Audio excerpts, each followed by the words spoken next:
Welcome to Booktube with Raf. Hot takes, cold beers. Well, cold everything really. Cheers. Welcome back everybody to me talking about book adjacent things. And the first and important question, yes, I made this myself. This is a hand knit scarf. Anyway, I am here to do the thing that I sometimes do, which is talk about how we talk about books. I obviously engage in some form of content creation on this platform where I talk about books and book adjacent things, and I do watch other people who do the same thing, and from time to time I see something happening where I'm like, maybe we should reflect on that a little bit, right? And this is one of those things, and I want to talk a bit about a thing that I've talked about before, like last year when everyone was talking about the rise of anti-intellectualism.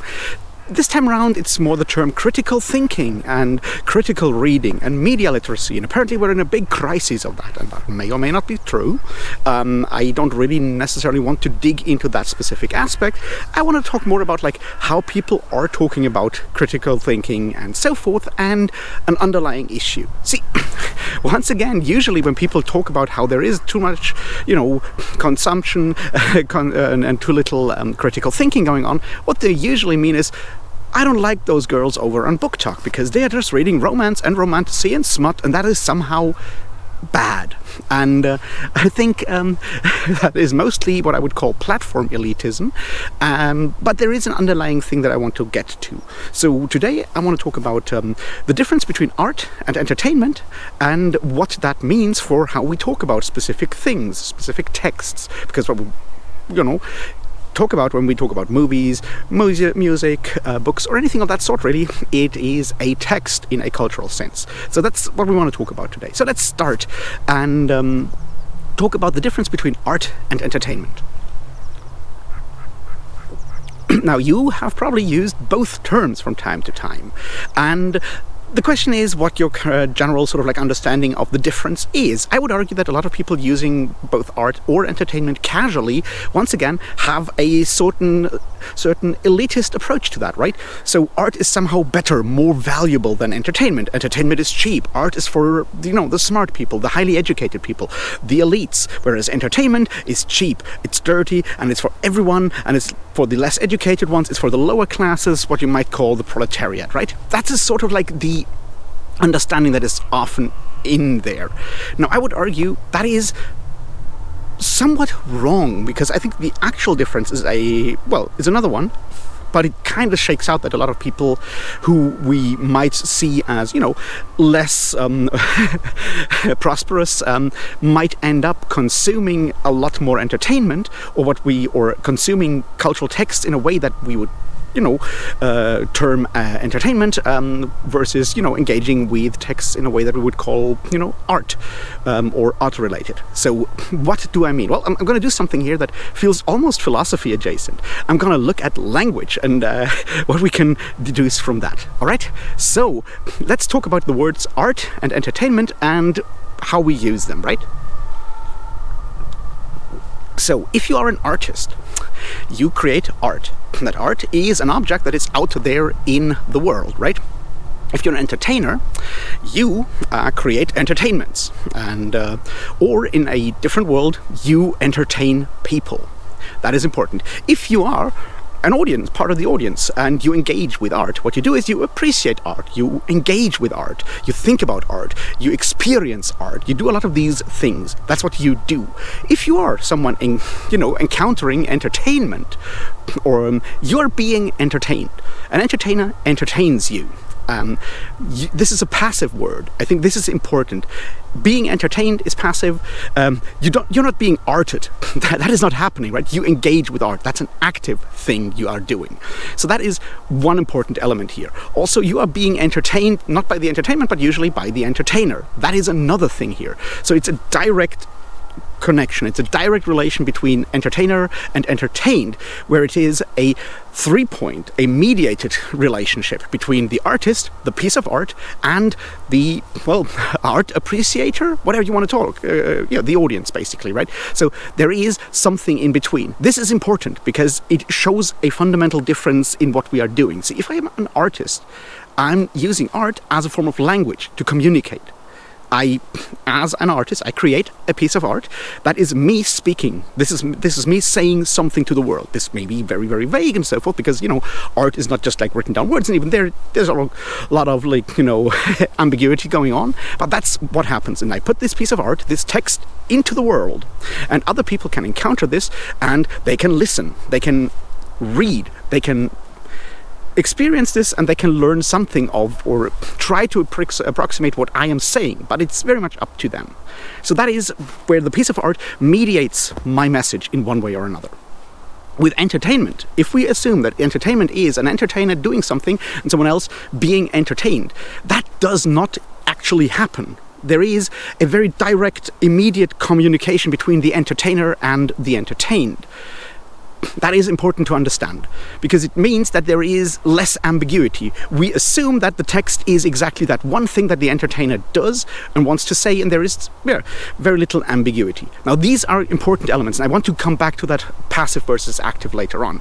A final thing, however, is, of course, questions of commodification. See, if I create art, I do that to say something to the world. I create this piece of art. It may end up in the public, but it may also be private. Like writing a diary is a form of, it's an art form, right? You write a diary that is not necessarily supposed to be out there for anyone to read, except for myself, right? So there is not necessarily an audience imagined that goes beyond the person creating the piece of art, beyond the artist. However, if I create entertainment, I am creating a commodity. Entertainment is supposed to be put to an audience. It has to be put out to the audience. Usually you have some form of contractual relation, some form of transaction takes place, right? Someone pays the entertainer to be entertained. That means, of course, that if I pay an entertainer to be entertained, there are certain things I can expect from that entertainer. If I am not entertained afterwards, for whatever being entertained means, I can complain because I didn't get the thing that I paid for. There was a contract. That contract has to be honored in one way or another. And that, I think, is also really important when we talk about art and when we talk about entertainment and conversations that people have about both. Because here's the kicker, right? Any text can be both art or entertainment, and that is, or most texts can be both, and that is sort of like where a lot of confusion comes in. Let's take an example, right? For example, classics. Everyone talks about classic books, say something Charles Dickens wrote, or maybe The Count of Monte Cristo, Alexander Dumas wrote that one, right? Or even later stuff, right? A lot of these texts are seen as classics. People who think they are serious, mostly dudes, now go on booktube and talk about how they are smart for reading the classics and shit like that, right? They are taught and discussed at universities in detail. They are seen as art today. Now, when those texts were published, as you may or may not know, they were published in newspapers. Like one chapter or one piece of text, one chapter per edition. And people read them for, you guessed it, entertainment. And when people were not entertained, they complained. Remember when Arthur Conan Doyle killed Sherlock Holmes and people complained long enough for him to actually bring him back? Yeah, that's the entertained, demanding something from the entertainer according to a contract that is somehow signed and paid for with money in the medium of entertainment there, right?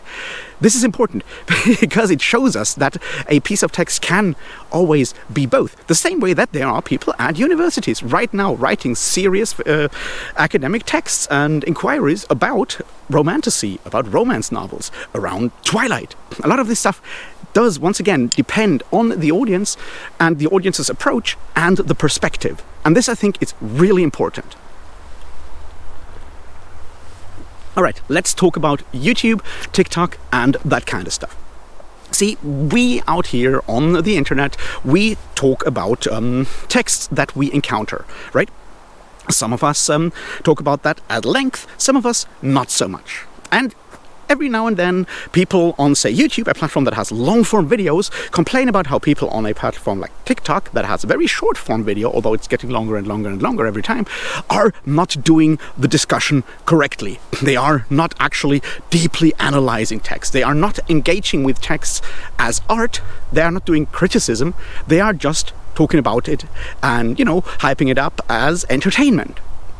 And that is somehow seen as bad. That's usually when the term critical thinking comes in, and the fact that there are way more people on TikTok talking about books in and socialize around and about entertainment is seen as a rise of anti-intellectualism. Now, I want to argue here that is not necessarily the case, because we are engaging in different activities when we, make a 40-minute video discussing the nuances of a specific text versus making a 30-second clip just gushing about a specific character, specific scene, or whatever. There is a fundamental difference here. And that once again comes into the question of what it is to talk about art versus what it is to talk about entertainment. See, there are ways to talk about texts that are, critical analysis. The goal there is, of course, to create knowledge. We can do that by sitting back, thinking a lot, and then putting out a think piece in one way or another. Other people read that, or, engage with that, and, listen to us, read it, whatever, and then they have their own thoughts. And they may then voice their own thoughts, and so we have a long, ongoing conversation, the goal of which is understanding the text better, creating more knowledge. That is knowledge production at its core. And that is one way of doing this. There is another way to talk about text, right? That is, of course, to socialize over a shared experience. And that is very much what happens when we, all watch the same movie and we talk about hey, how cool was that thing? How amazing was that? And then we can, have a shared moment of humanity where we are on the same page for a moment about one specific thing. There is no actual knowledge production here. The thing that happens is to create empathy with fellow human beings over a shared experience. That is what that is. It's building community, not creating knowledge. I think both are valid approaches to talking about texts. I think they both have specific reasons why we do them, and they have specific problems, and they have specific benefits.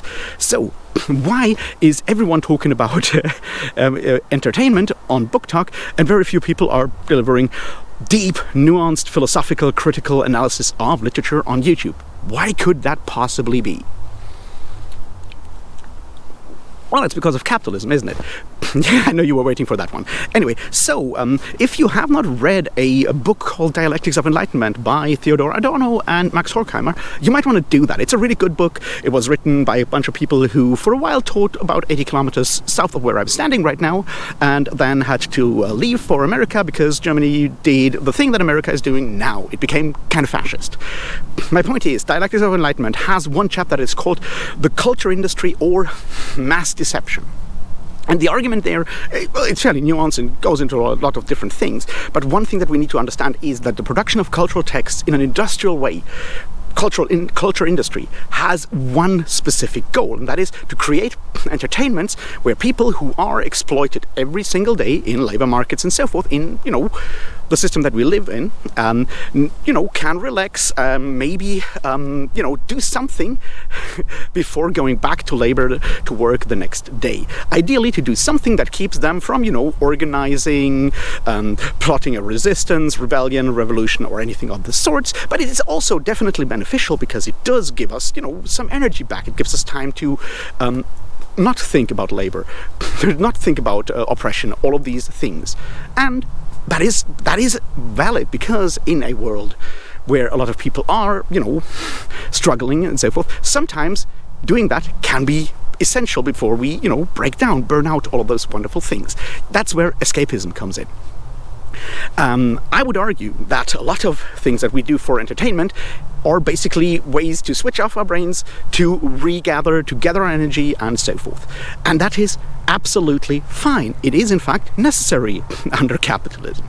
So, the other thing is, of course, that having done that, the next step is to do something with that. And I would argue that next step is to create community, to find community, to create shared moments, to talk to other people who have done the same thing, to have also experienced the same thing, possibly alone, because we are more and more isolated in this world right now. So everyone sitting at home watching the same kind of thing on their streaming and then talking about it afterwards, that's a shared moment. We had that when Game of Thrones started coming out. Everyone watched Game of Thrones, and then the next morning at the office talked about what happened there.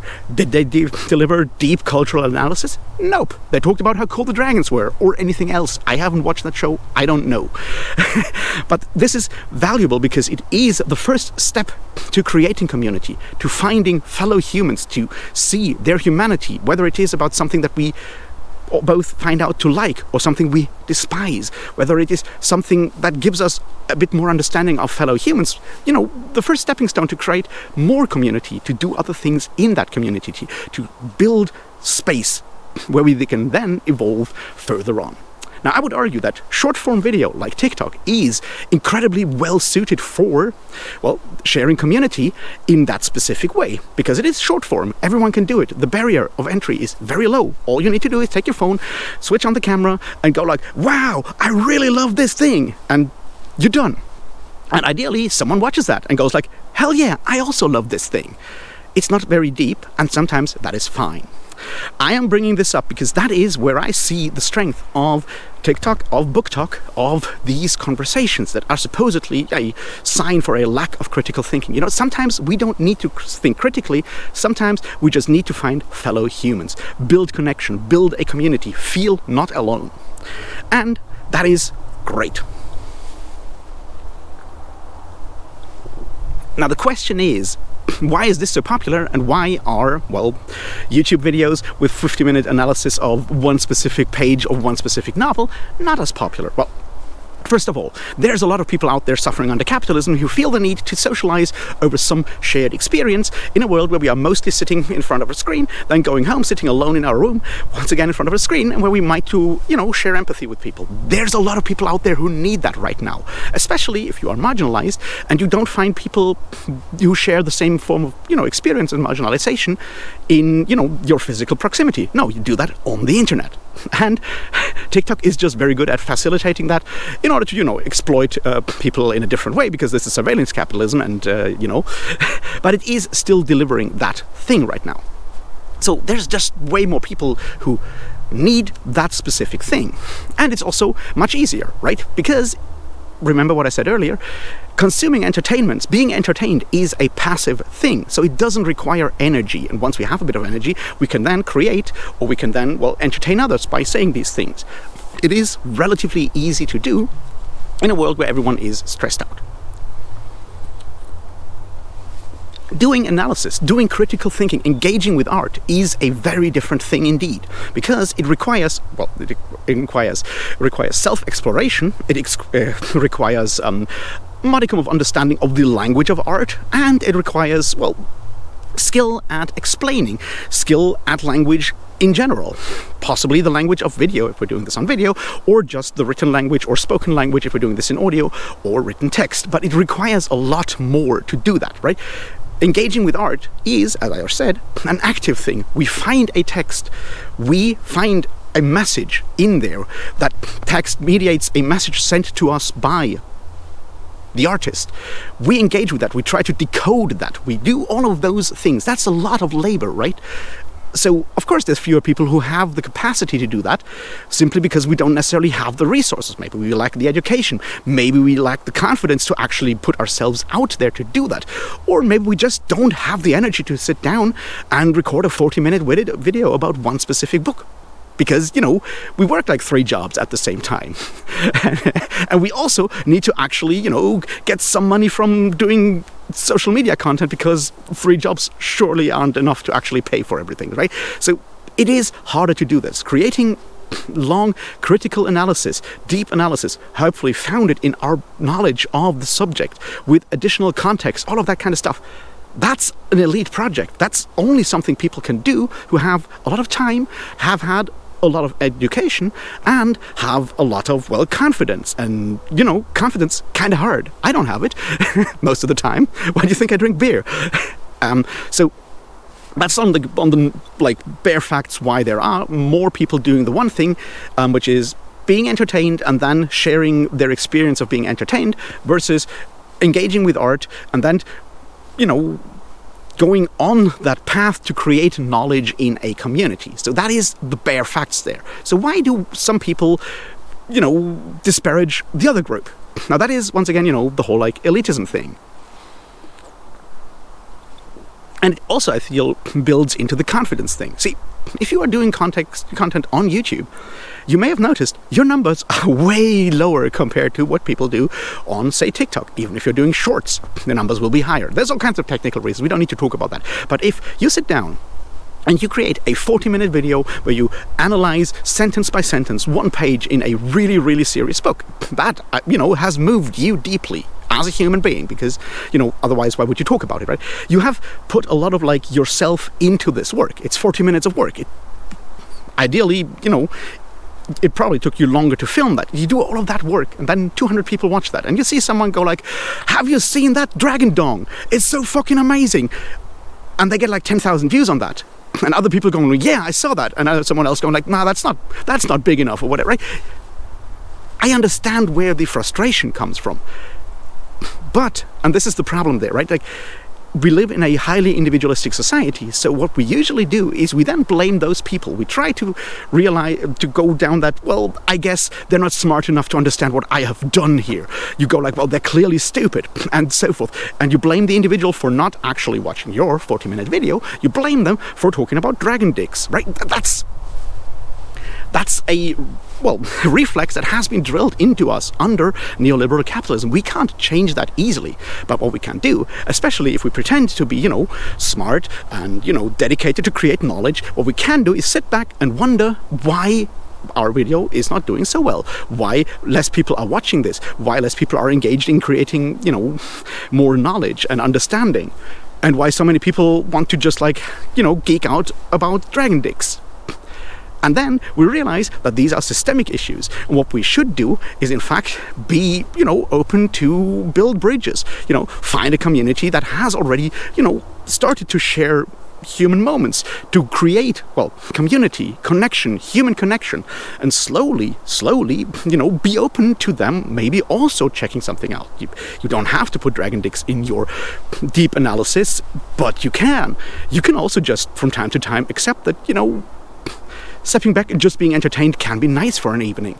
So why not, engage with those people on that level, and then engage with the people who want to create, knowledge in the future, create them with them, engage with them on their level.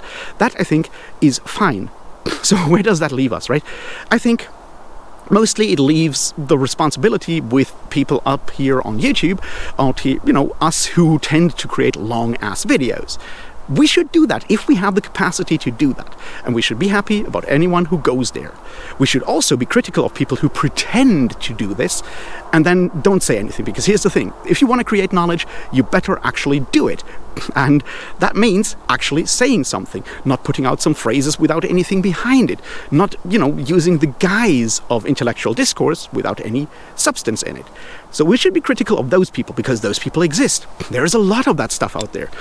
We should not, in fact, attack people who just want to discuss dragon dick size on Book Talk. That is a different conversation. We are in different worlds. We are engaging in different things. And I feel it is helpful to question ourselves, to ask ourselves when we are creating art, when we are creating entertainment, when we are consuming entertainment, what's the audience expected to do with this specific text? Is it supposed to be entertained, or is it supposed to question, engage, and create art in response? And that could probably, help us understand what is going on without, being dickheads to people who just have already way too much shit going on to also sit back home and read fucking 500 pages of theory before talking about a book they loved. We should probably do that, because the other way doesn't work. It only alienates people and keeps them away from becoming, more aware of what is going on, willing and able to engage in, organizing, community building, mutual aid, all of those things we need right now when the world is going all to hell. That's what I had to say. I hope you enjoyed this. I don't know. Tell me about it in the comments. I would love to hear you. Beyond that, I don't know, like, subscribe, do the things. You can give me money. You don't have to. Most importantly, read good books, which is the books that make you feel good, and be good people. Cheers.